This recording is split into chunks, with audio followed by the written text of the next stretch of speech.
সম্মানিত সুপ্রিয় দর্শক শ্রোতা দেশ ও প্রবাস থেকে যারা আমাদের সাথে সংযুক্ত আছেন, আমাদের ভিডিও দেখছেন অথবা শুনছেন, সবাইকে আন্তরিক প্রীতি ও শুভেচ্ছা জানিয়ে শুরু করছি আজকের প্রতিবেদন। বন্ধুরা, আমার সাথে সংযুক্ত আছে সুইট একটা মিষ্টি আপু। তার জীবনের গল্প কথাগুলো আপনাদের মাঝে রিপ্রেজেন্ট করার চেষ্টা করব। আপনাদের হাতে যদি সময় থাকে ভিডিওটা না টেনে কন্টিনিউ করেন, বুঝতে পারবেন। এই আপুটির প্রতিবেদনে আসার কারণ সম্পর্কে জানতে পারবেন। কথা না বাড়িয়ে পরিচয় করাইতেছি আপনাদের সাথে। আসসালামু আলাইকুম। ওয়ালাইকুম আসসালাম। আসসালামু আলাইকুম। ওয়ালাইকুম আসসালাম। আপু, আপনি ভালো আছেন? হ্যাঁ, আছি ভাইয়া, ইনশাল্লাহ। আপনি ভালো আছেন? এই তো আলহামদুলিল্লাহ, আমিও ভালো আছি। আপু ভালো আছেন, ভালো থাকবেন, ভালো থাকাই কামনা করছি। তবে শুনতে চাচ্ছিলাম আপনার প্রতিবেদনে আসার কারণ কি ছিল, কেন আসছেন? প্রতিবেদনে আসছি ভাই, অনেক একটা অসহায় মেয়ে। আমার বাবা নাই, মা আছে। বাসা বাড়িতে কাজ করি, তো অন্যজনের টেলার মেশিনে কাজ করে কোনো মতো সংসারটা চালাই। আমি এই জন্যই আছি যে আমার একটা সত্যিকারের মনের মানুষ চাই, যে আমার সাথে বিশ্বাসঘাতকতা করবে না, আর আমিও তার সাথে করতে চাই না। এরকম মনের মানুষ চাই যে আমার সারা জীবনের দায়িত্ব নেবে, আমাকে বিয়ে শাদী করবে, এরকম মানুষ চাই। আপনার পাশে থাকবে, সারা জীবনের দায়িত্ব নেবে, আপনার সাথে বিশ্বাসঘাতকতা করবে না, এমন একটা মনের মানুষ চান, এর জন্য প্রতিবেদনে আসছেন না? হ্যাঁ। আচ্ছা, আপনার পরিবারে আছে কে কে? পরিবারে আছে মা, ছোট একটা বোন আছে। মা, ছোট বাবা একটা। নাই। বাবা নাই? বাবা কোথায় গেছে? বাবা বিয়ে করে ছোট মাকে নিয়ে চলে গেছে। আমাদের দেখো না, আমাদের দায়িত্বও নেয় না।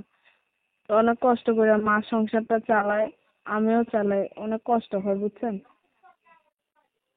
তাহলে মা, আপনি আর ছোট ভাই না? ছোট বোন। ছোট বোন, তিনজনের সংসার। আপনার বয়স কত? আমার বোনের বয়স 5 বছর। আপনার বয়স কত?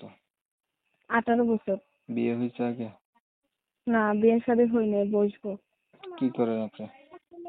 আমি এখন বর্তমানে অন্যজনের সেলাই মেশিনে কাজ করি। লেখাপড়া কিছু জানেন? 5 পর্যন্ত পড়ালেখা করছিলাম, বেশি একটা করতে পারিনি। ধরেন একটা মনের মতো মানুষ পাইলেন, মানুষটা না বয়স বেশি হলো, দেখতে কালো হলো, আগে বিয়ে করছে এমন হইলো, তখন আপনি কি করবেন?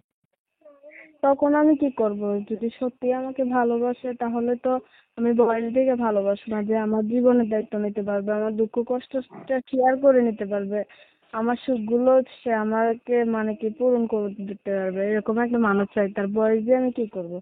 যদি আমাকে সুন্দর মতো জীবন দিতে পারে, দাড়ি ভাত খাওয়ায় পেটটা সুখে রাখতে পারে, ওরকম মানুষ চাই। ঠিক আছে, ধন্যবাদ আপনাকে। আপনার বিষয়টা আমি ক্লিয়ার করে দিচ্ছি। প্রিয় দর্শক শ্রোতা, শুনছিলেন আমি কথা বলছি, আমি আপনার প্রতিবেদনে আসলে ভালো একটা মনের মতো মানুষ চান। তার পরিবারে হচ্ছে বাবা নাই, মায়ের কাছেই থাকে, ছোট একটা বোনকে নিয়ে। 18 বছর বয়স, প্রাইমারি পর্যন্ত লেখাপড়া আছে। সবচেয়ে বড় কথা, আপুটি দেখতে চমৎকার সুন্দরী, ছবি পাঠিয়েছে, সেটা অনুসারে বলছে, কণ্ঠ অনেক সুইট। তো যারা হচ্ছে আরো বিস্তারিত জানতে চান বা এই আপুটির নাম ঠিকানা সম্পর্কে জানতে চান, তারা চাইলে আপনার সাথে সরাসরি ভাবে যোগাযোগ করবেন। ওনার ফোন নাম্বার আমি ভিডিওতে দিয়ে রাখছি। আপনারা জানেন আমি এই রিলেটিভেরই ভিডিও দিই। ভিডিও যদি ভালো লেগে থাকে একটা লাইক দিবেন, একটা শেয়ার দিবেন, ইমো মেসেঞ্জারে ছড়াই দিবেন, আপনাদের মতামতগুলো কমেন্টে জানাই দিবেন।